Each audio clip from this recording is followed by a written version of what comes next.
ఐపీఎల్లో మహమ్మద్ సిరాజ్ అంటే ముందుగా గుర్తుకొచ్చేది ఆర్సీబీ, ఆ తర్వాత విరాట్ కోహ్లీ. కోహ్లీకి ఆల్మోస్ట్ ఓ తమ్ముళ్ళ ఆర్సీబీ తురుపు ముక్క లాంటి బౌలర్గా 7 ఏళ్ల పాటు సేవలందించిన సిరాజ్ను మొన్న ఆక్షన్ టైంలో వదిలించుకుంది రాయల్ ఛాలెంజర్స్ బెంగళూరు. యష్ దయాల్ లాంటి బౌలర్ నట్టిపెట్టుకుని తన అవసరం లేదనుకుని ఆర్సీబీ వదిలేసిందని బాధపడ్డాడో ఏమో, తనను కొనుక్కున్న గుజరాత్కు న్యాయం చేసేలా మియా దుమ్ము దుమారమే చేశాడు నిన్న. టాస్ గెలిచి ఫీల్డింగ్ తీసుకున్న గుజరాత్ నిర్ణయం సరైందని నిరూపించేలా సీమ్ బౌలింగ్తో ఆర్సీబీకి అయితే చుక్కలు చూపించాడు సిరాజ్.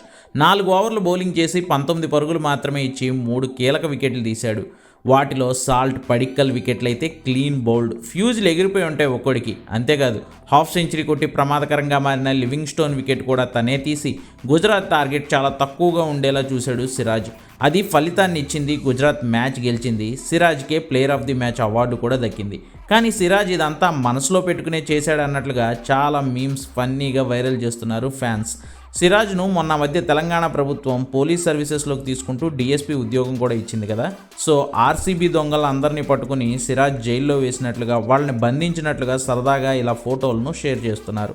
బాహుబలిలో కన్నప్పలా వెన్నుపోటు పొడిచాడని, సింగం సినిమాలో సూర్యలా స్మగ్లర్ను లాక్కెళ్ళినట్లు ఆర్సీబీని లాక్కెళ్ళి వీడ్చి పడేశాడంటూ సూపర్ ఫన్ క్రియేట్ చేస్తున్నారు ఫ్యాన్స్ రకరకాల మీమ్స్ అండ్ ట్రోల్స్తో.